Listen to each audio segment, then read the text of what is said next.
Welcome, dear listener. Make yourself comfortable and allow the night to slow around you. Tonight's classic radio mystery is meant to be listened to gently, without effort. If you fall asleep, the story will continue, quietly, patiently. This is Hercule Mysteries, Chapter 1, The Midnight Broadcast. Welcome, dear listener. If you are hearing my voice in the quiet hours, you may be in bed already, or perhaps sitting in a favorite chair with the lights low, letting the world soften around you. That is the best way to hear an old radio mystery. Gently, without effort.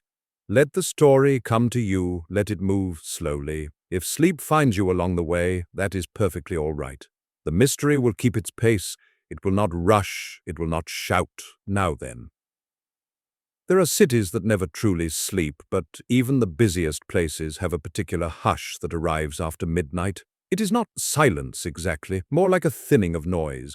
The engines outside grow fewer, doors close with less. Impatience, conversations shorten, the world for a while becomes more careful. And in that carefulness, the smallest sound can feel important. A distant footstep, a faint chime, a voice that seems to come from nowhere at all. On a night like that, in a modest building that most people passed without ever looking twice, a radio station continued its work as it always had. Its rooms were not glamorous, they were practical. There were cables, dials, wooden desks marked by time, and a smell that blended warm metal with old paper and coffee that had been reheated too many times. The station's name was WXCR, and it served the city by offering music, news, and the gentle companionship of late-night voices. It was precisely the kind of place where something strange could happen, without anyone believing it at first. At 11:30 p.m., the overnight program began as usual. The host spoke in the soothing way that radio hosts learn, steady and unhurried,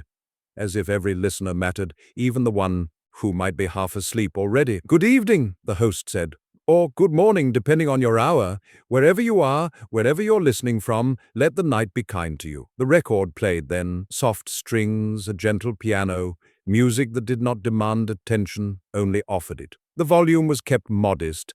The intention was comfort. In those days, people still believed that a radio could be a lantern in the dark, and perhaps it can be. As the music carried on, the studio staff moved quietly, following routines. There was a producer with tired eyes, a technician with a pencil behind his ear, a stack of notes about tomorrow's programming, everything in its place, everything calm. A clock on the wall ticked toward midnight. Tick, tick, tick. At 11:57 p.m., the host spoke again.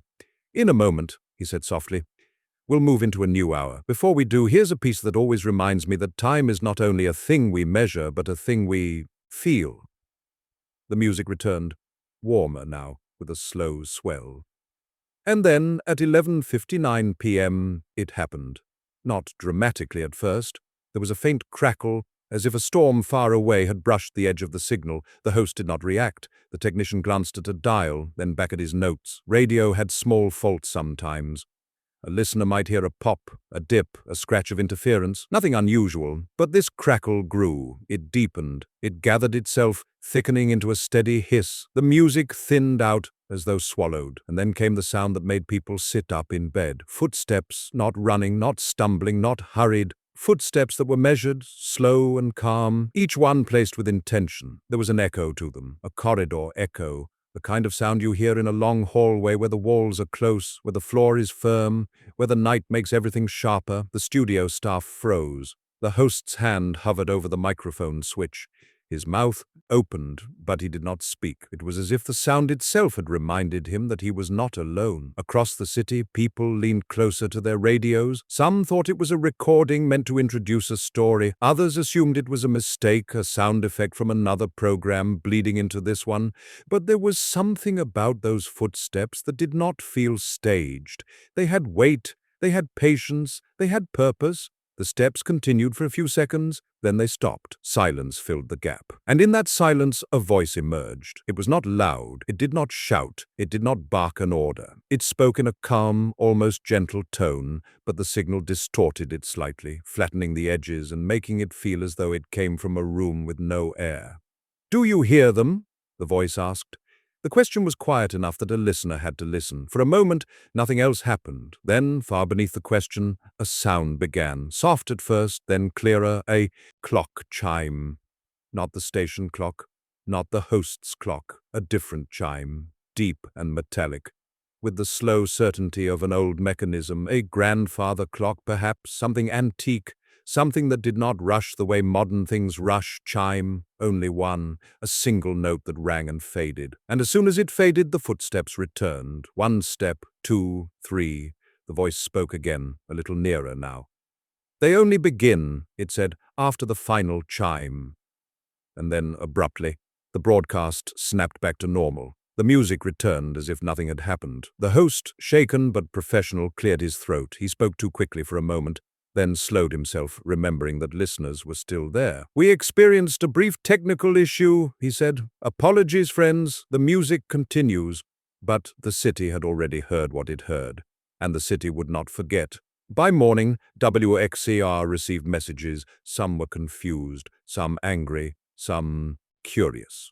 But the most unsettling messages were the ones that sounded certain. "I heard it too," one listener wrote, "and it wasn't a station sound." Another, "It happened in my house last week." Another, "I thought I was imagining it. Now I know I'm not." The producer tried to make sense of it. The technician checked the logs. The station manager demanded reports, yet the machines showed nothing unusual. No recorded interruption, no abnormal routing, no trace of another feed. And then someone slipped a note under the station door. No signature, no return address. Just 4 words, written in firm dark ink, "They are getting closer." That note might have remained a curiosity, one more strange thing in the life of a city, if it had not reached the attention of a man who respected mysteries but did not fear them. Hercule Poirot. Poirot did not enjoy surprises, but he did enjoy puzzles, especially puzzles that pretended to be impossible. He received the note in the late afternoon. He read it once, he read it again, then he did something that many people forget to do when frightened. He became calm. Poirot sat in his hotel sitting room, where everything was arranged neatly, as it should be. His shoes were aligned, his tie was scented, a small vase of flowers stood on a table, and though the flowers were not his preference, they were acceptable. He held the note between 2 fingers and studied not only the words, but the pressure behind them. "This," Poirot murmured, "is not a prank." A friend of Poirot's, an acquaintance with connections, a man who enjoyed feeling useful, stood near the window, shifting his weight. "You think it's serious?" the man asked. Poirot did not look up. "It is precise," Poirot replied, "and fear is never precise unless someone makes it so." He folded the note carefully and placed it beside his teacup. "Tell me," he said, "where did this broadcast originate?" The friend gave the address. Poirot nodded slowly. "Then," Poirot said, "we shall visit the source, because I do not like sounds that arrive without explanation." Bexiar was not prepared for Poirot. They expected police, perhaps, or an angry official, or a journalist, but Poirot arrived with politeness, patience, and eyes that noticed everything. He greeted the manager courteously, shook hands, and asked to be shown the studio. "I wish to hear," Poirot said, "what you claim did not exist." The manager looked uncomfortable. "There's no recording?" Poirot's eyebrows rose. "No recording," he repeated, as though tasting the phrase. "How interesting." They led him through corridors. A door opened. The studio revealed itself, simple and practical. Microphones, dials, a thick glass window to the control room, a clock. Poirot glanced at the clock, then at the corners of the room, then at the cables. His eyes returned to the manager. "You have an auxiliary line," Poirot said. The manager blinked. "How did you—" Poirot smiled faintly. "Most stations do," he said. "Old connections, old systems, things no one thinks about until they misbehave." The manager hesitated. "It was decommissioned," he said weakly. Poirot leaned forward slightly. "Supposedly," Poirot replied. Poirot insisted on staying that night. The staff protested. The manager worried about liability. The technician frowned at the idea of an audience. Poirot remained calm. "If your station did nothing wrong," Poirot said, "then you have nothing to fear from my presence." It was not an accusation. but it felt like one. At 11:30 p.m., the overnight program began again. The host spoke. The music played. The city settled into night. Poirot sat in the control room, listening not only to the broadcast but to the room itself. He listened to the hum of electricity, the tiny clicks of relays, the soft shift of a technician's chair. He observed the way people touched equipment without thinking when nervous. At 11:56 p.m., Poirot asked a quiet question. "Has anyone visited recently?" he said, claiming to research old radio methods. The technician shrugged. The manager avoided the question with a gesture. Poirot watched their faces. That was answer enough. At 11:59 p.m., the air changed. The technician stiffened, hand moving instinctively toward a dial. The host paused mid-breath. Poirot did not move. Static arrived like a fog. The music vanished again. Footsteps came, the same measured steps. Poirot closed his eyes, not out of fear, but out of focus. He listened to the echo, the distance between the steps, the faint shift in rhythm as if the walker adjusted to something in the corridor. Then the steps stopped. The voice emerged, calmer now, less distorted than before. "Do you hear them?"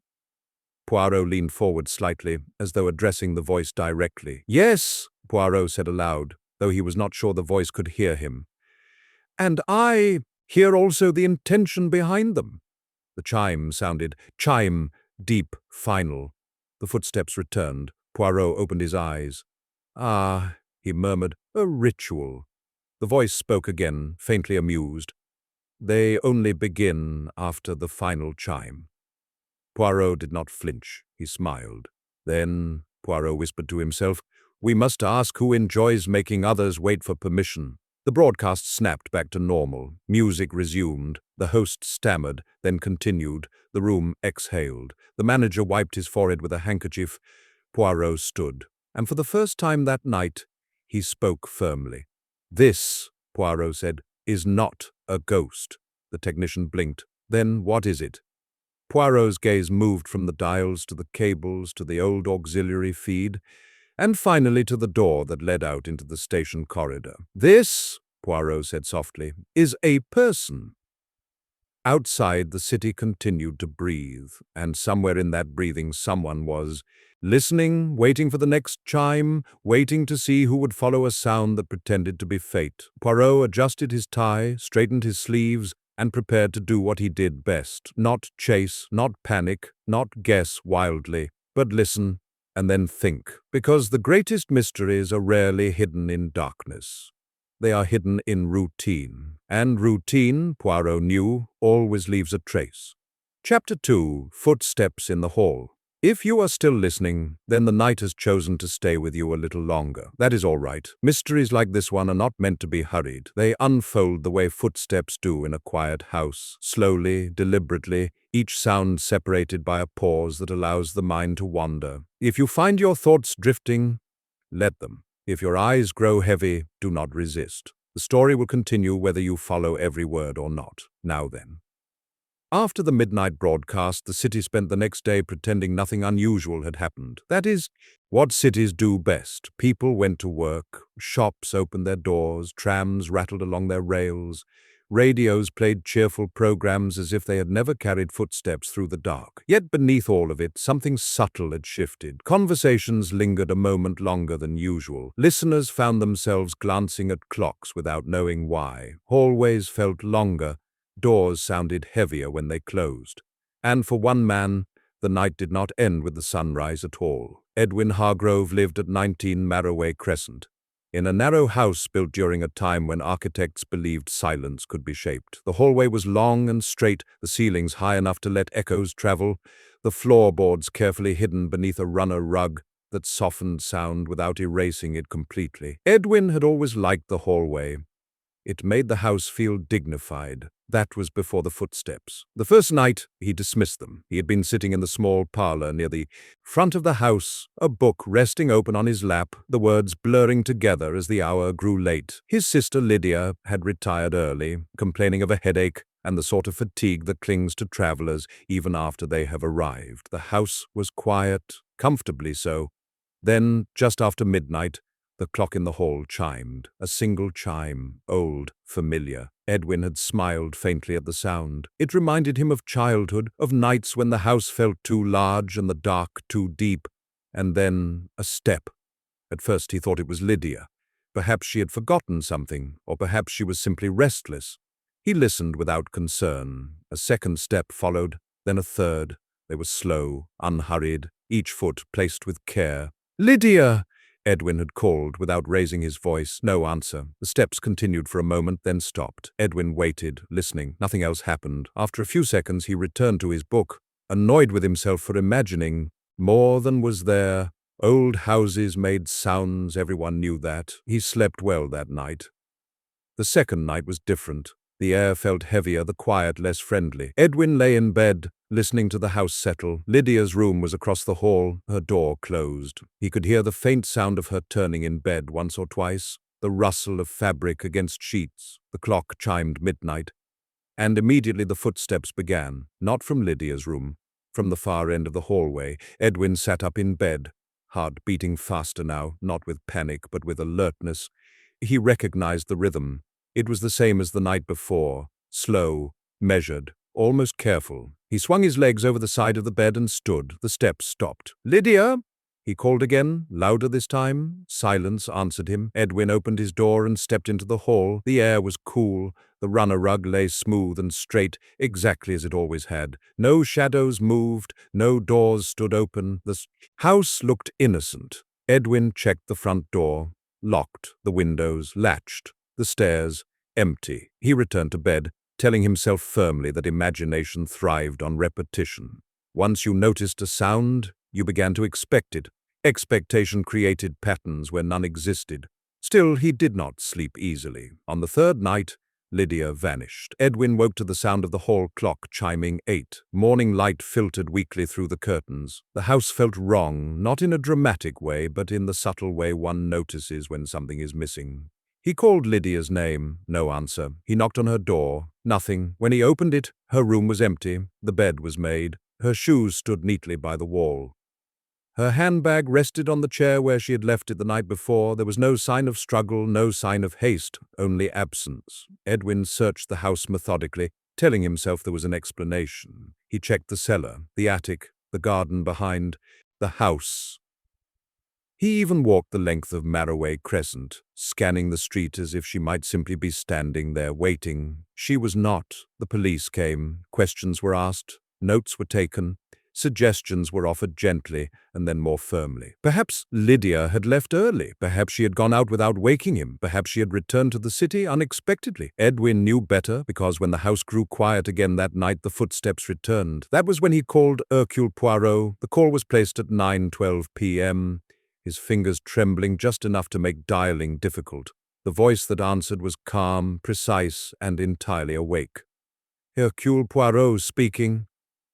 Edwin had not known what he expected, perhaps authority, perhaps impatience, but the voice carried neither. It simply waited.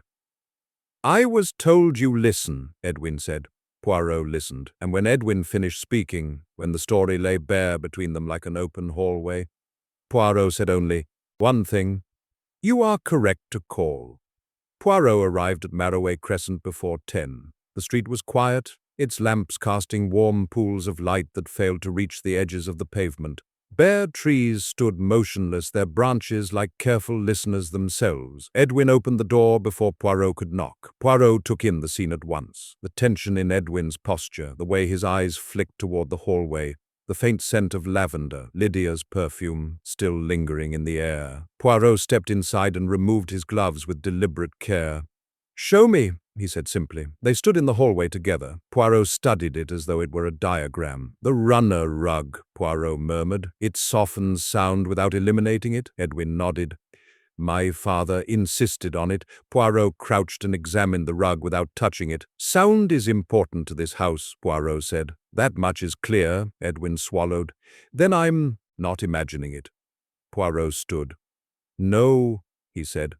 "You are remembering." Midnight approached. Poirot insisted they sit where they could both hear the hallway clearly. The lights were dimmed, not extinguished. Darkness, Poirot believed, encouraged fantasy. The clock ticked. Edwin's breath shortened as the minute hand climbed. At 11:59 p.m., Poirot raised one finger. "Listen," he said. The clock chimed. Chime, and immediately, footsteps, clearer now, closer. Edwin's hands clenched. Poirot's eyes narrowed, not in fear but in concentration. "1," Poirot whispered. "2. 3. The steps moved down the hallway, past Lydia's door, then stopped. Poirot closed his eyes. "They are not searching," he murmured. "They are performing." Edwin's voice shook. "For whom?" Poirot did not answer yet. The footsteps resumed, moving again, this time toward Edwin's door. They stopped. The silence that followed was thick, deliberate. Poirot opened his eyes. "Do nothing," he said softly. Edwin barely breathed. Then, very gently, something touched the door. Not a knock. A test. Poirot rose slowly, each movement precise. He placed his hand against the door. Not the handle, but the wood itself. The pressure on the other side paused. Poirot spoke calmly. "You may go now." For a moment, nothing happened. Then the footsteps withdrew. They moved back down the hall, slower now, less confident. Poirot opened the door. The hallway was empty. But it was no longer innocent. Poirot examined the floor closely. "There are marks," he said. Edwin frowned. "I don't see," Poirot pointed. "Here and here, slight scuffs, too regular, too careful." Edwin stared. "Someone practiced." "Yes," Poirot said, "and practice implies repetition." Edwin felt cold. "Then Lydia," Poirot nodded gently. "She was not taken," he said. "She was prepared." The words settled heavily. Poirot straightened. "This house," he said, "is not haunted." Edwin looked at him desperately. "Then why does it feel like it is?" Poirot met his gaze. "Because someone taught it to feel that way." The clock ticked on. Midnight passed without further incident. Poirot remained awake until dawn, writing not words but timings, distances, rhythms. When morning came, the house felt quieter, but not calmer. Poirot closed his notebook. "This is not over," he said. Edwin nodded. "I know." Poirot adjusted his tie. "Then," he said, "we continue." Chapter 3. The room that would not answer if you are still listening, then the night has grown deeper. This is the hour when houses begin to reveal what they remember. Walls hold the day's warmth a little longer, floors settle, doors expand and contract with quiet sighs. And in this gentle, half-living state, sounds carry more meaning than they should, especially the ones that stop too suddenly. The footsteps did not fade. They did not retreat down the hall, growing softer until Edwin could pretend they had never been there. They simply stopped, directly outside Lydia's door. That was what unsettled him most. Edwin sat rigid in the chair where Poirot had instructed him to remain. His hands rested on his knees, fingers locked together so tightly that they had begun to ache. He had stopped trying to breathe quietly. Now he barely breathed at all. The house seemed to notice. The clock continued ticking, each second a reminder that time was still moving, even if Edwin felt suspended within it. Poirot stood near the sitting-room doorway, his posture calm, his expression attentive rather than alarmed. He listened the way a musician listens, not only to the sound itself, but to the spaces between it. The hallway held its breath. Edwin whispered, "They stopped." Poirot did not answer. Silence, Poirot knew, was speaking. For nearly a full minute, nothing happened. The sort of minute that feels longer than it truly is. The sort that allows thoughts to wander into uncomfortable places. Then, faintly, came a new sound. Not footsteps, not the clock, a soft brush against wood. Edwin's heart jumped. He recognized the sound instantly, though he had never consciously noticed it before. It was the sound of fabric touching a door. A sleeve, perhaps. A coat brushing lightly as someone leaned close. Poirot's eyes narrowed. "Do not move," he whispered. Edwin obeyed. The brushing sound ceased. Then 3 light taps against the door. Not knocking, testing. The taps were tentative, almost polite. They did not demand attention. They sought confirmation. Edwin felt a sudden, irrational urge to answer, to speak Lydia's name, to call out, to end the uncertainty. Poirot's voice cut gently through the urge. "No," he murmured. "That is what is wanted." The hand withdrew. Edwin exhaled shakily. And then the footsteps began again. This time they moved differently. Poirot noticed at once. The rhythm had changed. The steps were closer together now, the pace slightly quicker, not rushed but adjusted, as if whoever walked the hallway had learned something from the pause. They moved away from Lydia's door, toward Edwin's. The sound was unmistakable. Each step landed softly on the runner rug, yet carried enough weight to announce itself. The walker wanted to be heard but not seen. It was a performance meant for a single listener. Edwin! The footsteps stopped outside his door. Poirot stepped forward. He placed himself beside the door, not blocking it, not guarding it, simply present. His hand hovered near the handle but did not touch it. Edwin watched him, wide-eyed. Poirot spoke calmly, his voice steady and unraised. "You may stop now," he said. There was no immediate response. Poirot continued, speaking not loudly but clearly. "You have achieved what you intended," he said. "You have been heard." The silence on the other side of the door thickened. Poirot tilted his head slightly, listening for breathing. There was none. The door handle moved, only a fraction, enough to test resistance.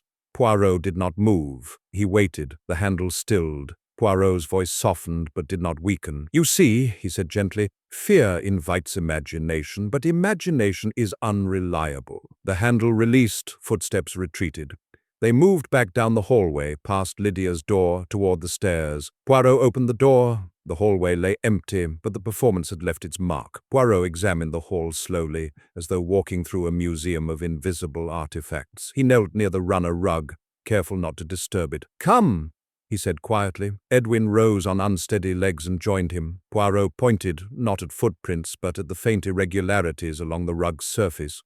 "Do you see?" Poirot asked. Edwin squinted. "Not really." Poirot smiled faintly. "That is because you are looking for evidence," he said. "This is rehearsal." He traced a path with his finger, hovering just above the fibers. "The weight shifts here," Poirot explained. "The foot lands lightly, then corrects itself. A person who has practiced walking quietly, but not often enough to make it natural." Edwin swallowed. "Someone trained themselves." "Yes," Poirot said, "and training requires repetition." Edwin felt a cold understanding settle in his chest. "Lydia," he whispered. Poirot rose slowly. "She was not taken in a moment," Poirot said. "She was guided over time." They moved upstairs. Poirot climbed the stairs deliberately, noting how each step protested under his weight. He listened to the sound they made. "These stairs," Poirot said, "are honest. They speak when used." Edwin nodded. "I heard them when Lydia walked." Poirot glanced back at him. "But not during the footsteps," Poirot said. Edwin froze. "No," he whispered. "I didn't." Poirot nodded. "Then the walker avoided the stairs," he said, "because stairs reveal impatience." They reached the landing. At the end of it stood the spare room. Poirot paused before the door. "This room," he said, "has been listening." He opened it. The spare room was neat but not unused. The bed was untouched, but the air carried a faint trace of recent presence. Not warmth exactly, but disturbance. The curtains were drawn unevenly. The window stood open, just a finger's width. Poirot crossed the room. Near the window, on the floor, lay a small object. He picked it up carefully. A metronome. Edwin frowned. "For music, for timing," Poirot corrected. He wound it gently. Tick-tock, tick-tock. The rhythm was precise. "Footsteps," Poirot said softly, "are music without melody." Edwin felt a chill. "So the sound was planned?" "Yes," Poirot said, "and planning suggests instruction." They entered Lydia's room last. Poirot treated the space differently, not as a crime scene, but as a memory. The bed was made too neatly, the curtains drawn with care. A faint scent of lavender still lingered. Poirot's eyes moved quickly. A handbag by the chair, shoes aligned by the wall, and on the bedside table, a radio. Edwin frowned. "She never listened at night." Poirot picked it up. The radio was small, portable, worn from use. He turned it over and examined the casing. "There are marks here," Poirot said. "Recent. Someone opened this often." He twisted a knob. The radio emitted a low hum, not quite a broadcast, not quite silence. "This," Poirot said quietly, "is not for listening." Edwin stared. "Then what is it?" "A transmitter," Poirot replied. "Short range, controlled." Edwin's voice shook. "She was sending the signal." Poirot nodded slowly. or responding to it. Poirot turned back to Edwin. "Tell me," he said, "what did your sister do for work?" Edwin hesitated. "She assisted at a theatre, sound cues, timing effects." Poirot closed his eyes briefly. "Then she understood rhythm," he said, "and someone understood her." The pieces settled, the broadcast, the footsteps, the rehearsed silence. "This," Poirot said, "was never meant to frighten the city." Edwin looked up sharply. "Then why broadcast it?" Poirot met his gaze. "Because fear spreads faster when shared," he said, "and shared fear feels justified." They returned downstairs as dawn approached. Poirot remained awake, writing not sentences but patterns. Edwin sat quietly, exhaustion heavy on his shoulders. "What happens now?" Edwin asked softly. Poirot closed his notebook. "Now," he said, "we find the one who listens from the other side." The clock ticked on. No footsteps returned, but the house no longer felt innocent. Chapter 4, The Signal Beneath the Silence. If you are still with me, then the night has taken on that softer texture it gets in the deepest hours, when time feels less like a straight line and more like a slow tide. The city outside may still make sounds, but they arrive from a distance now. A car passing far away, a gate closing, a faint dog bark that seems to belong to a different world. Inside a house, however, the smallest sounds remain close. A clock tick, a floorboard settling, a radio hum that has no right to exist. Hercule Poirot sat at Edwin Hargrove's dining table as morning light slowly filtered into the kitchen. There was no urgency in him. He did not move like a man who had survived a frightening night. He moved like a man who had observed something important and now wished to put it into order. Edwin, by contrast, looked as though he had been running in his sleep. His face was pale, his eyes raw at the edges, and his shoulders carried a permanent tension, as if he expected the house to move again the moment he relaxed. Lydia's room remained closed. That door now felt less like wood and more like a boundary. Poirot disliked boundaries. Boundaries implied the unknown, and the unknown was merely a puzzle waiting for good light. The radio sat on the table between them. In daylight it looked harmless, an ordinary portable set, worn at the corners and softened by use. It did not seem capable of transforming a hallway into a stage or turning a chime into a command, but Poirot had learned that ordinary things were often the best disguises. He removed the back casing with careful hands. Inside, the modifications appeared like secrets revealed in neat layers.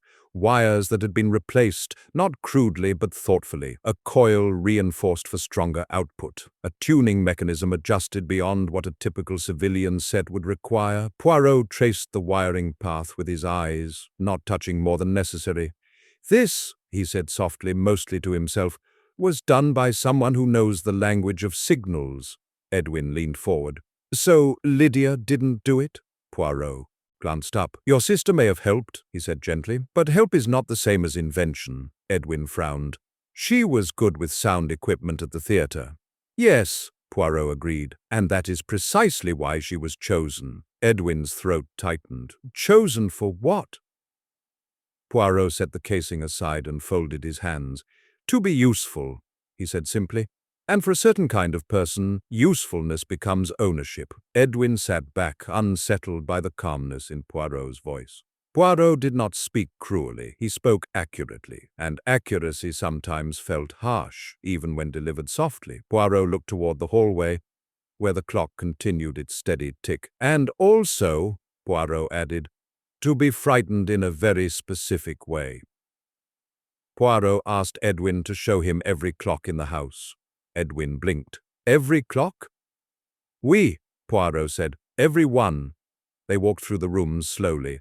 A small mantel clock in the sitting room, a kitchen clock above the door, a modest alarm clock in Edwin's bedroom, and the tall hall clock which Edwin had always thought of as a family heirloom and now regarded with suspicion. Poirot examined them all, but his focus returned again and again to the hall clock. It stood like an old guardian, its face calm, its pendulum swinging with patient certainty. It had chimed through Edwin's childhood, through seasons of ordinary life, through holidays and arguments and quiet afternoons. Now it felt like a stranger. Poirot opened the casing. Edwin watched anxiously. Poirot did not look surprised. "The gears are clean," Poirot murmured. "Too clean." Edwin frowned. "My mother used to polish it," Poirot nodded. "On the outside, not here." He leaned closer.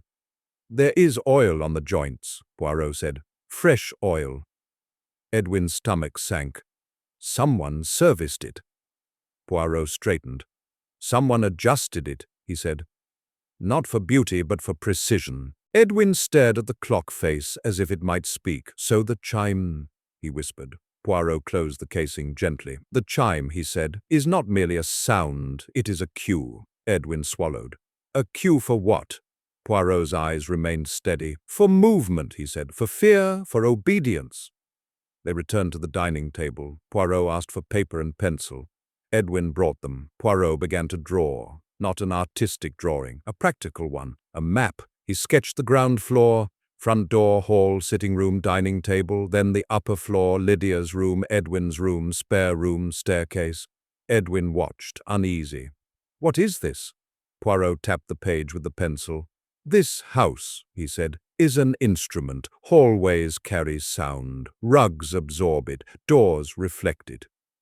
Edwin did not understand, but he stayed silent. Poirot drew circles, one around Lydia's bedside table where the modified radio had been, another around the spare room window, another around the hall clock. He wrote small notes near each point: signal, cue, performance. "Now," Poirot said quietly, "we consider range." He drew a larger circle, encompassing the house. Edwin frowned. "Range of what?" Poirot looked up. "A transmitter like this," he said, "is strong enough to reach nearby devices, but not strong enough to hijack a professional station, unless something helps it." Edwin stared. "You mean WXCR?" Poirot nodded. "The station was not invaded," Poirot said. "It was invited." The word hung in the air. Edwin felt an uncomfortable truth settling. Someone at the station helped? Poirot's expression softened slightly. "Perhaps knowingly," he said. "Perhaps not. But someone made it possible." Poirot folded the map. "Come," he said. "We will go to the station in daylight." Edwin hesitated. "Should we leave the house? What if—" Poirot held up a hand gently.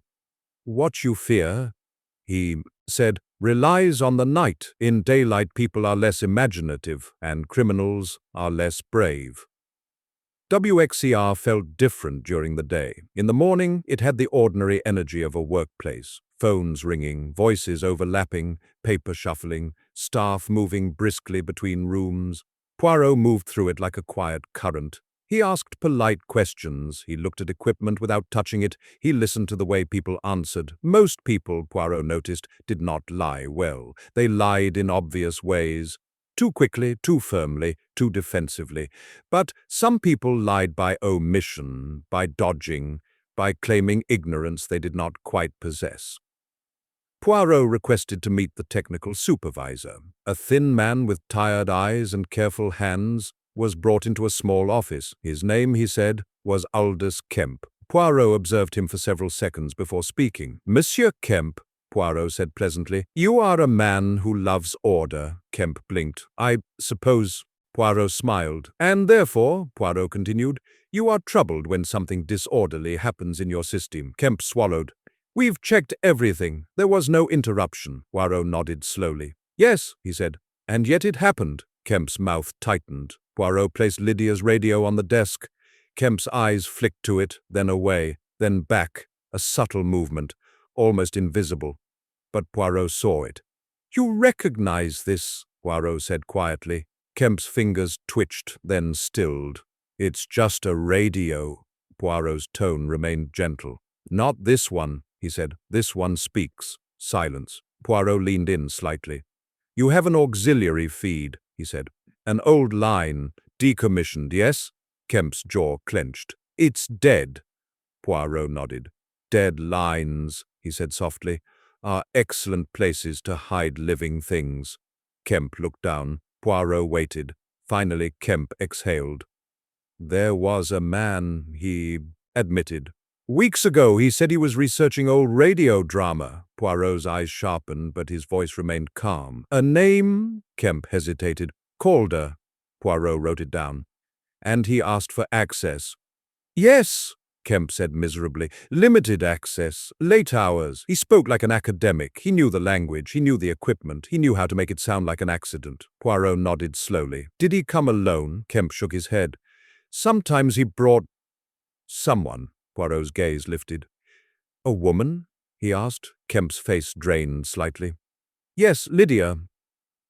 Edwin, standing near the door, felt his chest tighten. Poirot did not look at Edwin. He kept his focus on Kemp. What did Lydia do? Poirot asked. Kemp swallowed. She brought coffee, notes. Sometimes she adjusted levels under his direction. She thought it was harmless, a project. Poirot's voice softened. And then she became afraid. Kemp stared at the desk. Yes, he whispered. She asked me to cut the auxiliary feed. Poirot waited. Kemp's voice shook. I didn't. Poirot's eyes remained steady, but there was a quiet gravity now. Why not? Poirot asked. Kemp's answer was small. Because Calder made it sound like nothing, like it was only sound. He said fear was a performance. He said people like to be frightened a little, like in old radio stories. Poirot nodded. And he was wrong, Poirot said. Kemp looked up, eyes glassy. Poirot's voice did not accuse. It simply corrected. Fear is never entertainment, Poirot said softly, when it has no ending. Outside the station, Edwin's breath came in shallow waves. They used her, Edwin said hoarsely. They used her kindness. Poirot looked toward the street where people moved through their day unaware. Yes, he said, but also she allowed herself to be used because she believed she was learning. Edwin clenched his fists. And now she's gone. Poirot shook his head. Not gone, he said. Waiting. Edwin stared. How can you know? Poirot turned to him. Because she left you a message, Poirot said, and his tone was certain now. Edwin frowned. What message? Poirot did not answer immediately. Instead, he said, We return to the house. Back on Marroway Crescent, the house felt quieter than before, as though it were tired of its own performance. Poirot went straight to the spare room. He examined the window latch again. This time he noticed something he had only suspected. It was not broken. It had been filed, carefully, lightly, just enough to loosen it without leaving obvious damage. Poirot nodded to himself. He then knelt beside the bed. Edwin watched, confused. Poirot slid his hand beneath the bed frame, moving slowly, feeling for anything unusual. His fingers touched paper. He pulled it out gently, a folded note taped to the underside of the slats. Edwin's breath caught. Poirot unfolded it. The handwriting was neat, controlled, too controlled for comfort, but Edwin recognized it. It's hers, he whispered. Poirot read silently. Then he handed it to Edwin. The note said, I'm not gone. I'm waiting for the signal to end. Edwin's eyes blurred. Poirot watched him, calm but attentive. The signal, Edwin whispered. What signal? Poirot's eyes lifted to the hallway clock. The chime, Poirot said softly, was never merely time. Edwin looked up. Poirot's voice was quiet but absolute. It was a command, he said. Edwin swallowed. A command to Lydia? Poirot nodded. And to the one who walked your hallway, Poirot added. Edwin's face drained. So, tonight, Poirot raised one hand, gentle but firm. Tonight, he said, we do not wait like frightened people. Edwin stared. What do we do? Poirot folded his hands behind his back. We answer, he said. The afternoon passed slowly. Poirot did not rush. He made tea. He sat by the window. He watched the street with a quiet patience that unsettled Edwin more than fear did. Edwin wanted action, phones, plans, footsteps of his own. Poirot offered steadiness instead. As evening fell, Poirot checked the hall clock again. Not the face, the casing. He listened for the subtle differences in its tick, the tiny irregularities that revealed recent adjustment. Edwin watched him. You think someone will come? Edwin asked. Poirot nodded. The type of man who uses signals, Poirot said, does not like loose ends. Edwin's throat tightened. And Lydia is a loose end. Poirot looked at him gently. So are you, he said. Edwin exhaled shakily. Poirot continued, voice calm. "But tonight," he said, "the stage will not belong to them." Night came. The house grew quiet. Poirot sat again where he could hear the hall and see the front door. Edwin sat opposite him, exhausted. The clock ticked.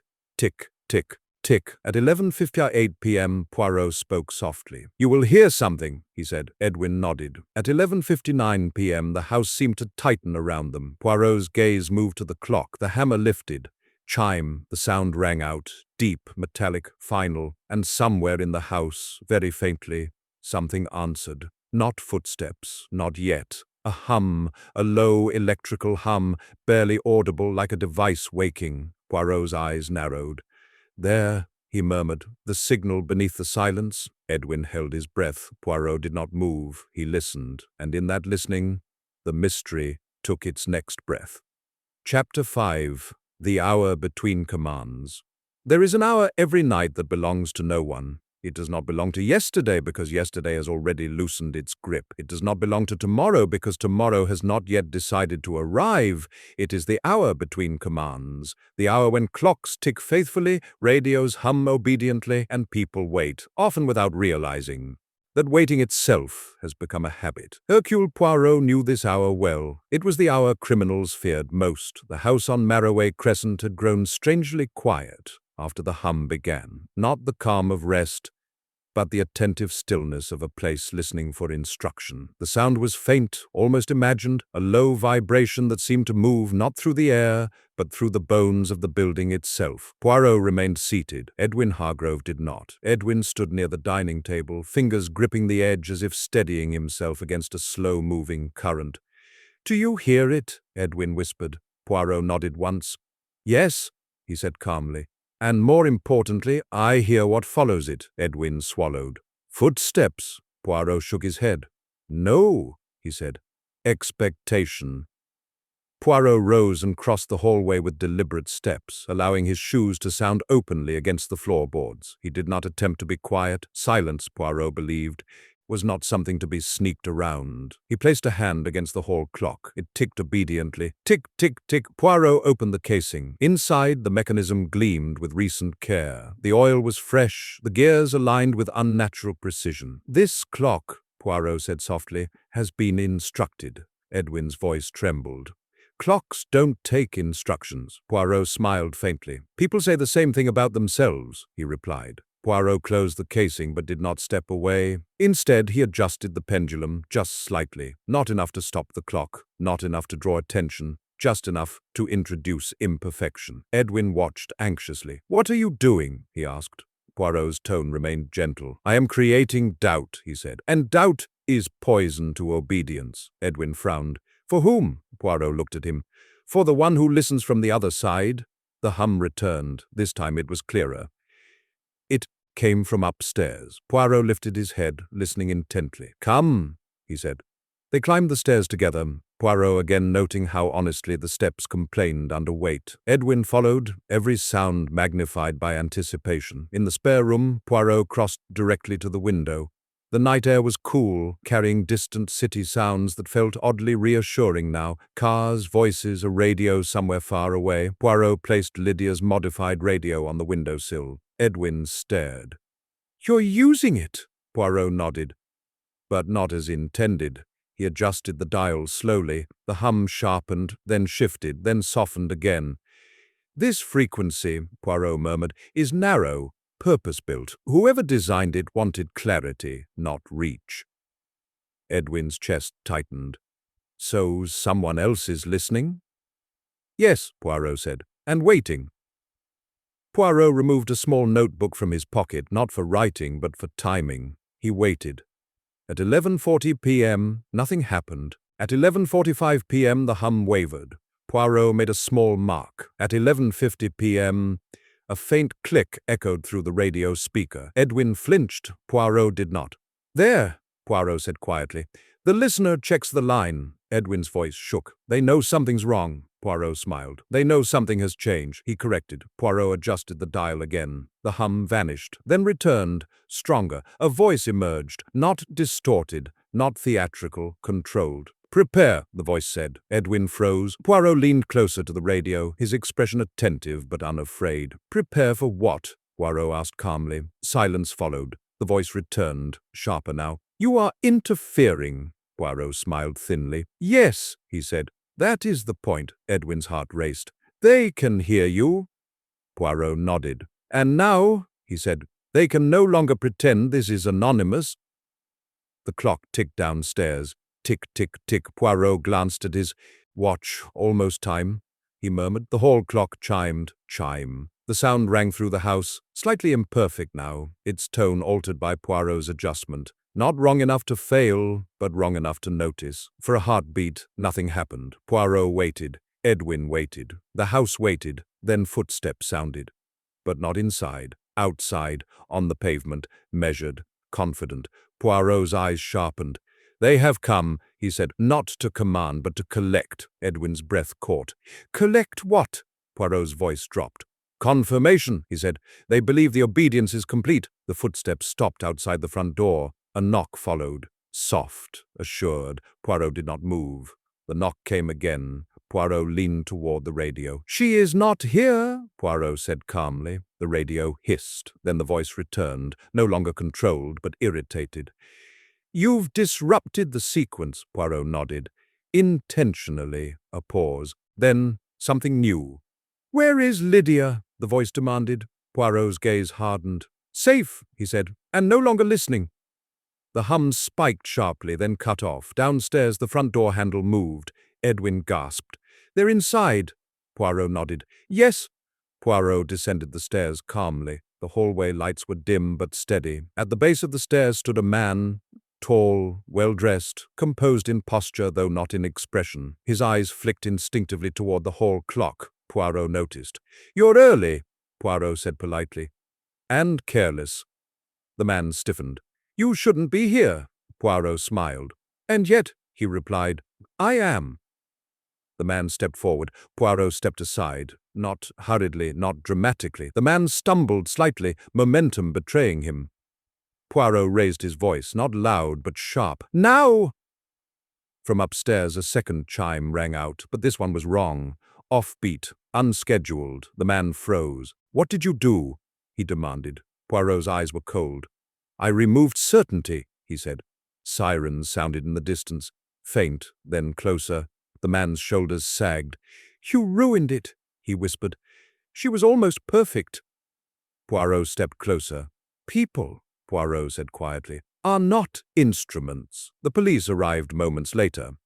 The man did not resist. As he was led away, his gaze returned once more to the hall clock. It did not chime. Later, much later, Edwin sat alone at the dining table. The note Lydia had left lay before him. Poirot stood near the door, adjusting his gloves. "She will return," Poirot said, "but she will return differently." Edwin nodded slowly. "I understand." Poirot inclined his head. "One must be careful," he said, "whom one obeys after midnight." Poirot stepped out into the night. The door closed softly behind him. And for the first time since the broadcast, the house did not wait. It simply existed. Chapter 6. The Man Who Waited for Permission. There is a moment after danger has passed when the body remembers what the mind has not yet accepted. The heart continues to beat too quickly. The muscles stay tense, ready for movement that no longer comes. The ears keep listening long after the sound has gone. Edwin Hargrove felt all of this as he sat alone at the dining table, the note from his sister lying open before him. The house was quiet now, truly quiet, but the quiet felt unfamiliar, like a language he had not spoken in some time. Hercule Poirot, by contrast, moved with ease. He stood near the hallway clock, studying it as though it were an old acquaintance who had finally revealed a flaw. He listened not for footsteps, not for voices, but for habit. Because habit, Poirot knew, survived even after control was broken. The man sat in the parlor, waiting. Two policemen stood nearby, careful not to crowd him. There was no need. The man did not struggle, he did not fidget. He sat, with his back straight, his hands resting calmly in his lap, as if he had merely been invited to stay. Poirot noticed this at once. Some men reacted to capture with anger, others with fear, a few with bravado. This man reacted with irritation. "You are disappointed," Poirot said mildly as he entered the room. The man looked up. His expression was composed, but his eyes flickered with annoyance. "I have nothing to say," he replied. Poirot smiled faintly. "That," Poirot said, "is rarely true." He pulled a chair close and sat, folding his hands neatly.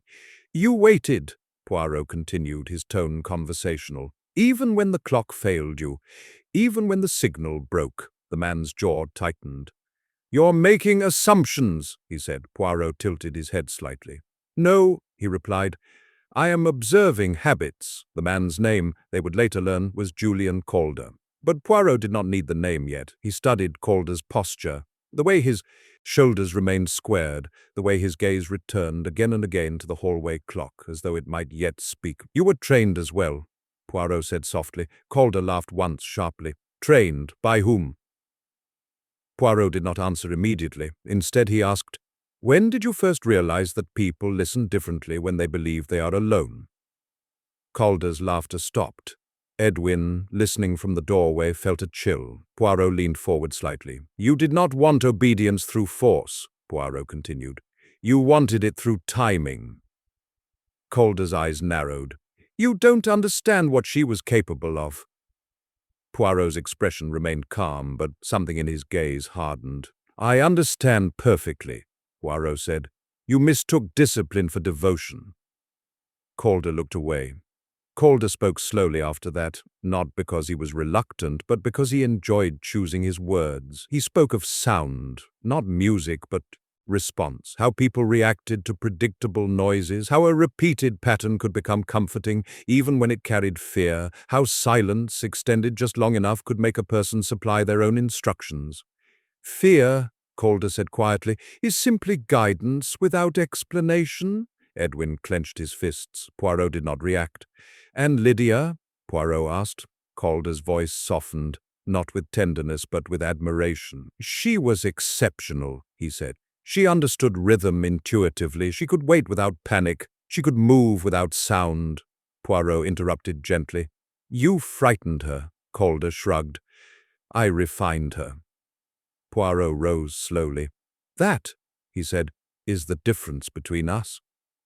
When Calder was taken away, the house exhaled. The policeman departed quietly, leaving behind the faint scent of leather and cold air. The parlor returned to its ordinary shape. Poirot stood near the front door, adjusting his gloves.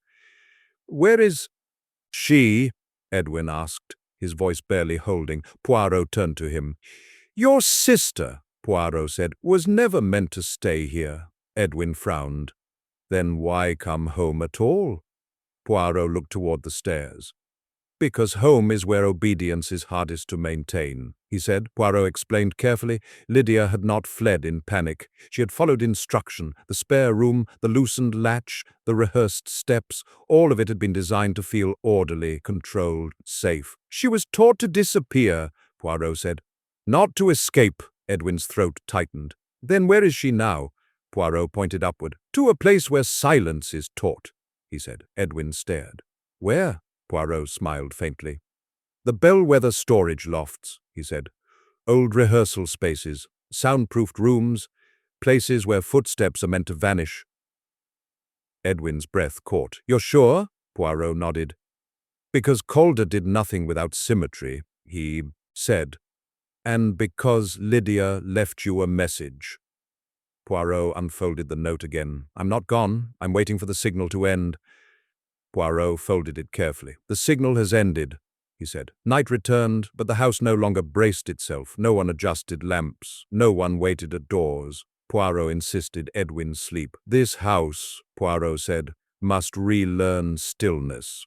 Edwin slept lightly, but he slept. Poirot remained awake, listening to the city settle. At dawn, Poirot stood at the door once more. "You're leaving," Edwin said. Poirot nodded. "Some silences," he said, "must be visited." Edwin hesitated. "Will the footsteps come back?" Poirot considered this. "No," he said, "but memory may try." Edwin nodded slowly. Poirot opened the door. "One last thing," Edwin said. Poirot turned. "How did you know Calder would come tonight?" Poirot smiled, not with pride, but with certainty. "Because men who demand obedience," he said, cannot tolerate uncertainty. Poirot stepped into the morning light. The door closed gently behind him, and for the first time since the broadcast, the house did not listen. It simply rested. Chapter 7, Where Silence is Taught. There are places designed not for living, but for listening. Rooms where sound is shaped before it is heard. Corridors where footsteps vanish before they can echo. Spaces where silence does not feel empty, but instructed. Hercule Poirot knew such places well. As the motor car moved through the thinning night streets, away from Marroway Crescent and toward the quieter edges of the city, Poirot allowed himself the rare luxury of certainty. The pattern had completed itself. The signal had broken. The conductor had been removed from his podium. All that remained was the listener who had learned too well. The bellwether storage lofts stood at the edge of the old industrial district, where buildings were taller than they needed to be, and windows had long since forgotten the warmth of lamplight. Once the complex had housed rehearsal rooms for theaters, orchestras, and radio performers, spaces where timing mattered more than decoration. Now it existed mostly as a memory. Poirot stepped from the car and paused. He did not rush. Rushing disturbed silence. And Poirot wanted to hear what this place remembered. The air felt different here, not colder, quieter. Even distant sounds seemed reluctant to follow him. The street lamp behind him hummed softly, but its light did not quite reach the building's entrance. This, Poirot murmured, is where discipline feels like comfort. Inside, the corridors were wide and bare, concrete floors softened by age, thick walls built to absorb vibration, doors reinforced not for security but for containment. The architecture itself had been trained. Poirot walked slowly, his footsteps deliberately audible. He did not hide his presence. Men like Calder taught obedience through anticipation. Poirot preferred interruption. At the far end of the main corridor stood a door unlike the others, heavier, recently used, quiet in a way that suggested intention. Poirot placed his hand against it. Nothing vibrated, nothing responded. Perfect silence. Poirot smiled faintly. The room beyond was large but intimate. Sound-dampening panels lined the walls in careful symmetry. The floor was padded, the windows sealed. At the center of the space stood a simple wooden chair beneath a single hanging lamp, and seated in that chair was Lydia Hargrove. She sat upright, her posture composed, her hands folded neatly in her lap. Her eyes were open, not unfocused, not frightened, but attentive, as if she were listening for something she expected to hear. Poirot did not speak at once. Silence, he knew, could be kind if used gently. Lydia's gaze shifted after a moment. She looked directly at him. "Monsieur Poirot," she said calmly. Poirot inclined his head. "Mademoiselle," she did not appear surprised. "I wondered when the signal would change," she said. Poirot's eyebrows lifted slightly. "You noticed," he said. "Yes," Lydia replied. "The timing was wrong." Poirot smiled, not with amusement, but with respect. They sat across from one another, the lamp casting soft shadows that did not move. Poirot spoke first. "You are safe," he said. Lydia nodded once. "I know." "How?" Poirot asked gently. "The chime failed," she said, "and nothing followed." Poirot leaned back slightly. "Tell me," he said, "how long have you been here?" Lydia considered. "Long enough," she said. "Time is different when it stops instructing you." Poirot listened. She spoke slowly, her voice even and measured. "He taught me how silence works," Lydia said. "How people fill it with what they fear. He said footsteps were the most effective sound, predictable, repeatable, easy to imagine." Poirot nodded. "And you believed him?" "Yes," she said. "At first." Poirot waited. "He never shouted," Lydia continued. "Never threatened. He only waited. And when I hesitated, he adjusted the timing, made the silence longer."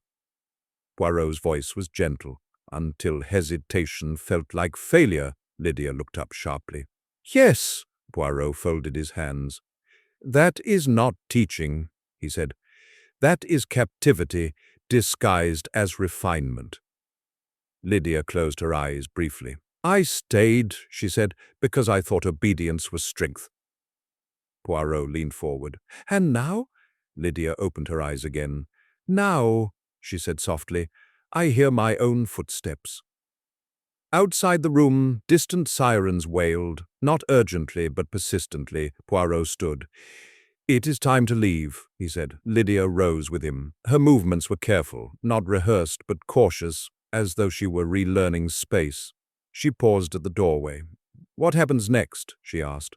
Poirot answered without hesitation. "Next," he said, "you will be silent by choice."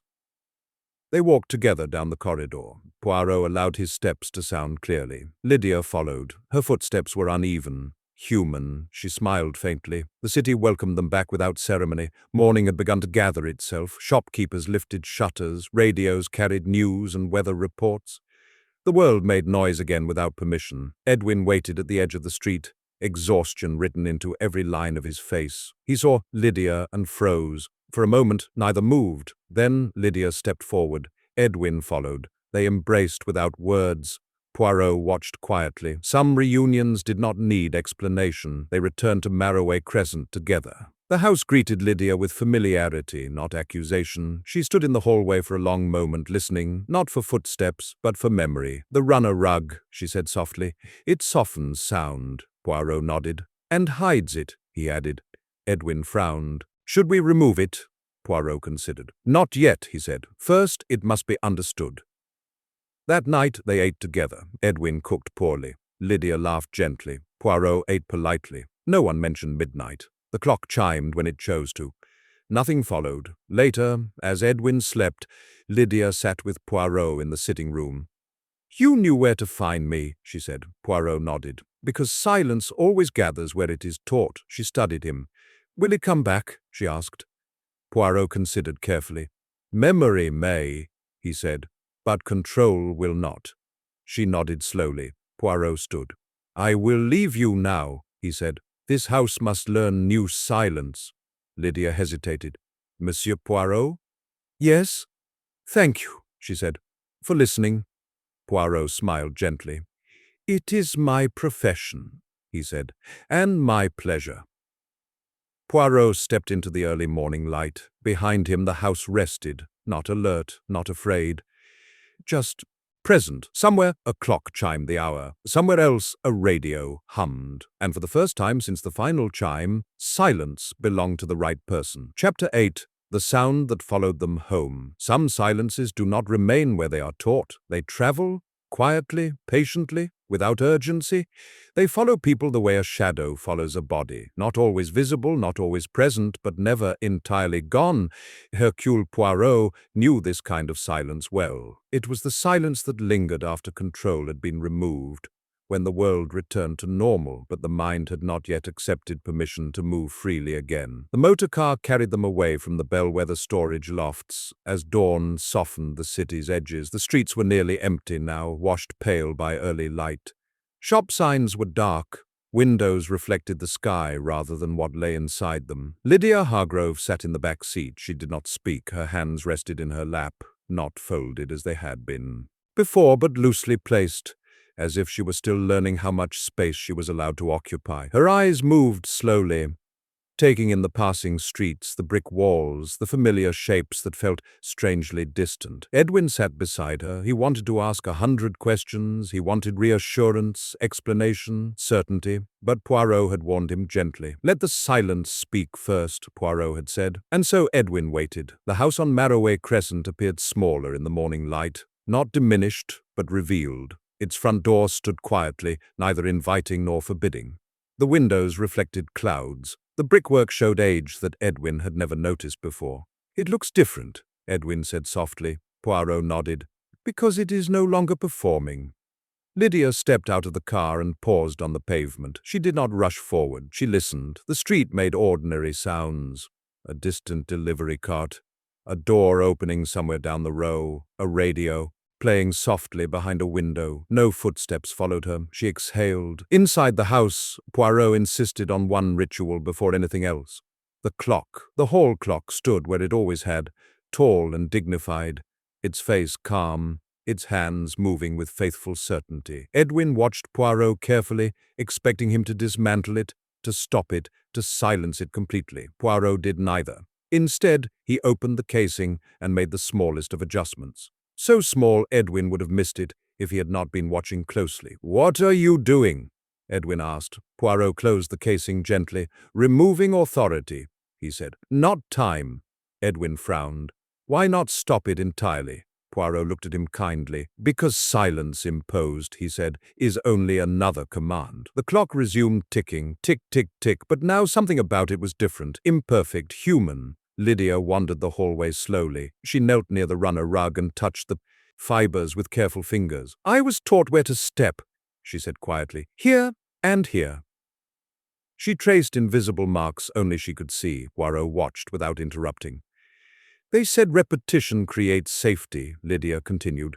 That if I learned the pattern, fear would disappear. Poirot spoke gently. Fear does not disappear, he said. It changes allegiance. Lydia looked up at him. And whose side is it on now? Poirot did not hesitate. Yours? He said. She nodded slowly. The first night back was the most difficult, not because anything happened, but because nothing did. The absence of command left a space that felt too large, too undefined. Edwin noticed Lydia listening, not anxiously but attentively to sounds that no longer carried instruction. A door closing, water running in the pipes, the clock chiming 9. Poirot insisted on normality. They ate together in the kitchen. Edwin cooked badly. Lydia smiled faintly at the familiar disaster. Poirot ate politely, commenting only on the tea. As midnight approached, Edwin felt tension return to his shoulders. He tried to hide it. Poirot noticed anyway. You expect something, Poirot said. Edwin nodded. I can't help it. Poirot stood. Then let us not help it, he said. Let us meet it. They sat together in the sitting room. No radio, no modified devices, only the clock in the hall. The minute hand moved steadily upward. Edwin's breath shortened. Lydia remained still, her expression thoughtful rather than fearful. At 11:59 p.m., the house seemed to lean inward. The clock lifted its hammer, chime. The sound rang out clearly. Ordinary, complete, nothing followed, no footsteps, no whispers, no command. Edwin let out a breath he had not realized he was holding. Lydia did not move. Poirot waited. Then Lydia laughed, a small, quiet sound that surprised even her. It didn't come, she said. Poirot nodded. No, he replied, because it no longer has permission. Later, after Edwin had gone to bed, Lydia remained awake in the sitting room. Poirot joined her. You will hear it again, he said without preamble. At unexpected moments, Lydia nodded. I know. In hallways, in unfamiliar rooms, in places where sound behaves differently. She considered this. And if I do, she asked. Poirot folded his hands. Then you must do one thing. What? Poirot smiled gently. Make a sound of your own. She frowned slightly. I don't understand. Poirot gestured around the room. Speak. Walk loudly. Move furniture. Hum a tune. Remind yourself that silence is not an order, it is a choice. Lydia stood. She crossed the room deliberately. Her footsteps were uneven, unpracticed, human. She smiled. Poirot prepared to leave before dawn. Edwin stood at the door, reluctant but grateful. You're certain it's over? Edwin asked. Poirot adjusted his tie. For you, he said. Yes. And for him? Edwin pressed. Poirot paused. Men like Calder, he said slowly, do not vanish easily, but without listeners they become very small. Edwin nodded. Poirot turned to Lydia. You are not broken, Poirot said. You were trained. Training can be undone. Lydia met his gaze steadily.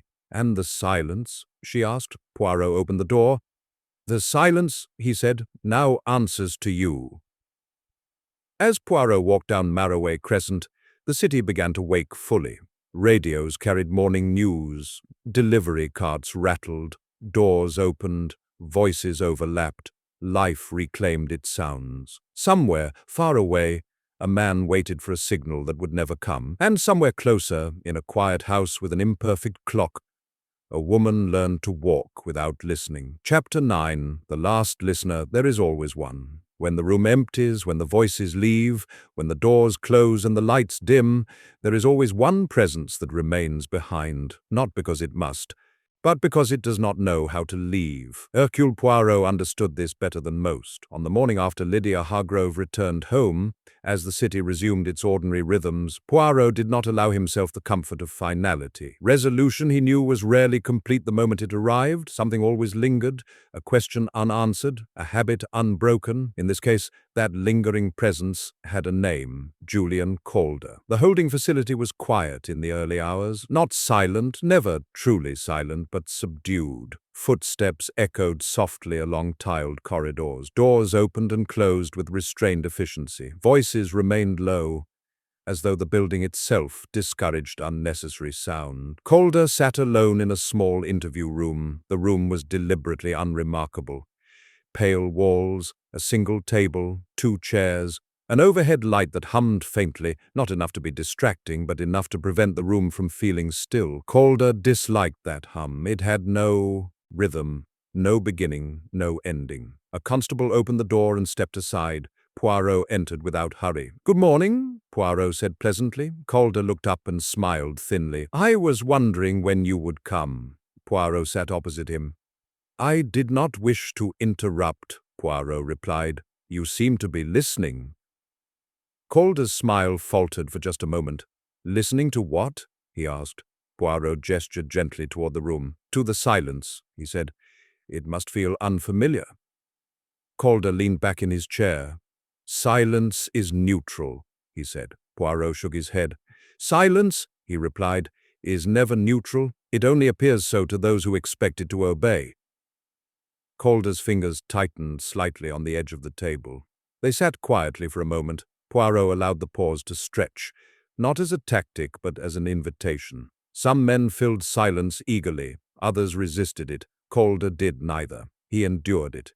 "You know," Calder said eventually, "she will never be the same." Poirot regarded him calmly. "Nor should she be," Poirot replied. "Sameness is the privilege of those who have never been tested." Calder laughed softly. "You think you saved her?" Poirot did not smile. "No," he said, "I think you failed to finish." The words landed gently but with precision.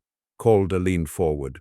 "You don't understand what she was becoming," he said. Poirot tilted his head. "Then explain," he said. Calder spoke of discipline, not harsh discipline, but subtle shaping. He spoke of timing and repetition, of predictable sounds and controlled pauses. He described how people learned patterns without realizing they were learning at all. "She was learning to move without disturbing the world," Calder said. "To exist without friction." Poirot listened. "To pass through spaces unnoticed," Calder continued. "That kind of discipline is rare." Poirot interrupted gently. "It is not discipline," he said. "It is erasure." Calder's expression tightened. "You're sentimental," Calder said. Poirot shook his head. "No," he replied. "I am practical." Calder scoffed. "She chose to stay?" Poirot leaned forward slightly. "She stayed," Poirot said, "because you taught her that waiting was safer than leaving." Calder fell silent. Poirot studied Calder closely now. He noticed the way Calder's gaze drifted, not toward the door, not toward escape, but toward the overhead light, toward its hum, toward its constancy. "You dislike unpredictability," Poirot said quietly. Calder did not respond. "You designed your signals carefully," Poirot continued. "The chime, the footsteps, the pauses. You removed choice and replaced it with expectation." Calder's voice was barely audible when he spoke. "People want to be told what comes next." Poirot nodded. "Yes," he said, "until they realize the cost." Calder's jaw clenched. "She was almost perfect," he whispered. Poirot's gaze hardened, not with anger, but with clarity. "People," Poirot said softly, "are not meant to be perfect." Outside the interview room, time moved on. Radios played news, traffic grew heavier, voices rose and fell. Inside, Calder sat with his hands folded, posture immaculate. "But now," Calder said, "she will hear it everywhere." Poirot raised an eyebrow. "Hear what?" "The silence," Calder replied. "The pause before sound, the expectation," Poirot nodded slowly. "Yes," he said. "She will." Calder smiled faintly. "Then you have not ended it." Poirot met his gaze. "I have," he said, "because now she chooses how to answer it." Calder frowned.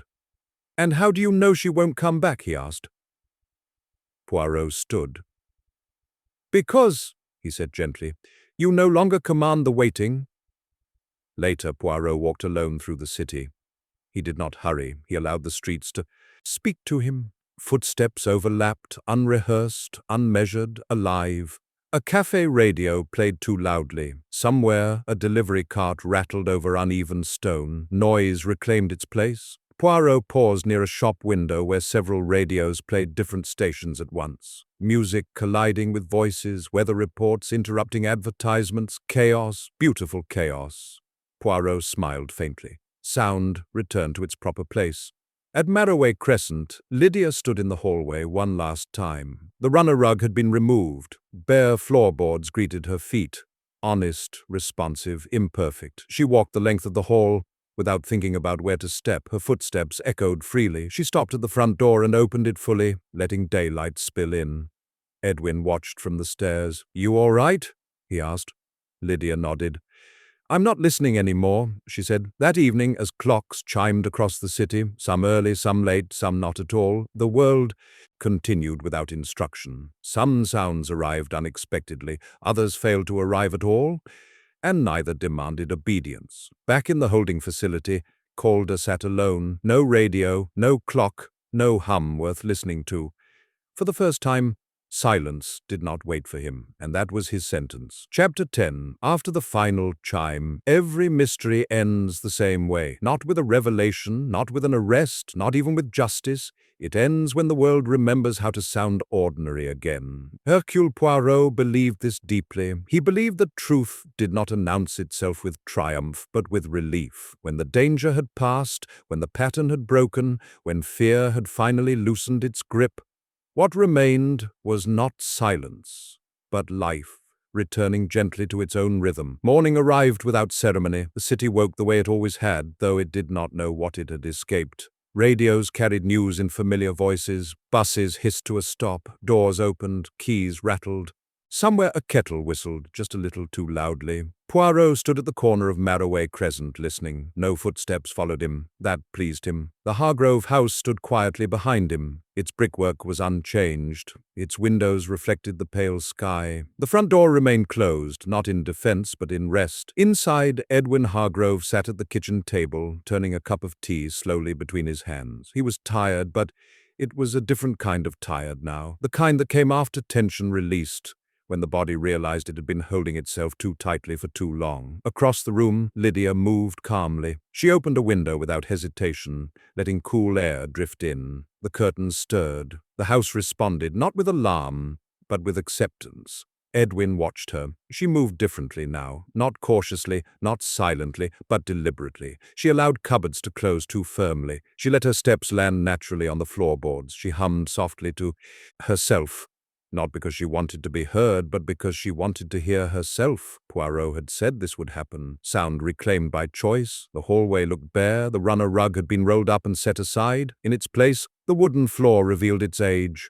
Scratches, dull patches, a slight unevenness near the wall. Lydia walked its length slowly. Her footsteps echoed. They were imperfect. They were hers. She stopped beneath the clock. The hall clock still hung where it always had.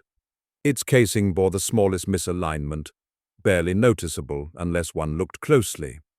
Edwin had asked if it should be fixed. Poirot had shaken his head. "Let it remain imperfect," he had said. "Perfection is often mistaken for authority." The clock ticked.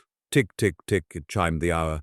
Nothing followed. Poirot boarded his train just after midday. He chose a seat near the window, arranged his coat carefully, and folded his hands in his lap. The carriage was half full. People spoke quietly. Someone turned the pages of a newspaper. A child whispered questions to a patient parent. The train whistle sounded, uncontrolled, uncommanded, alive.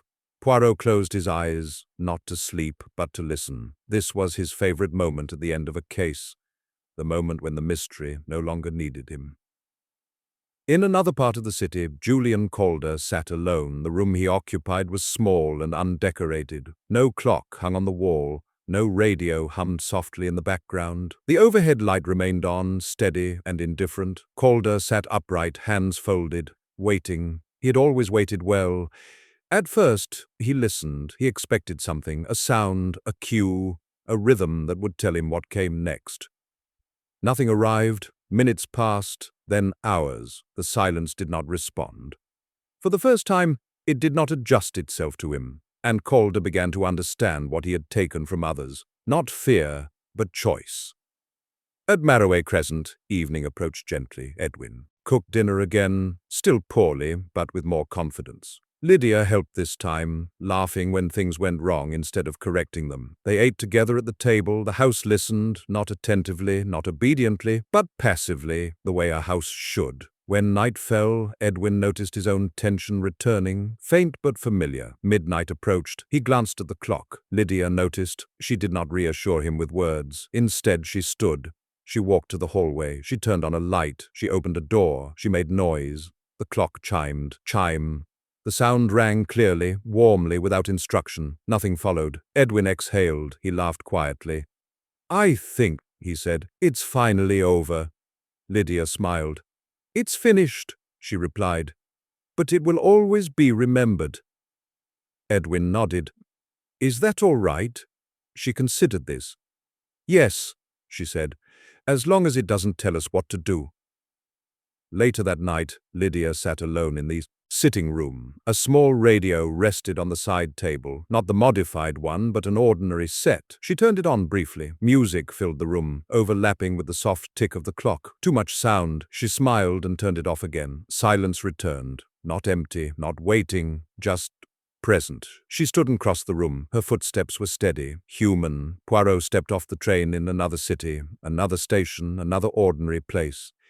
He adjusted his tie, straightened his coat, and merged quietly into the crowd. Somewhere behind him, a clock chimed the hour. Somewhere else, a radio crackled.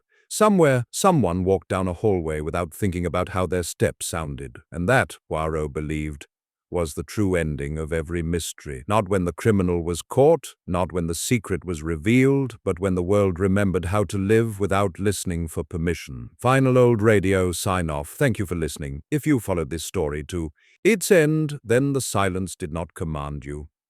You chose to stay. This has been a relaxing classic radio mystery for sleep from Hercule Mysteries.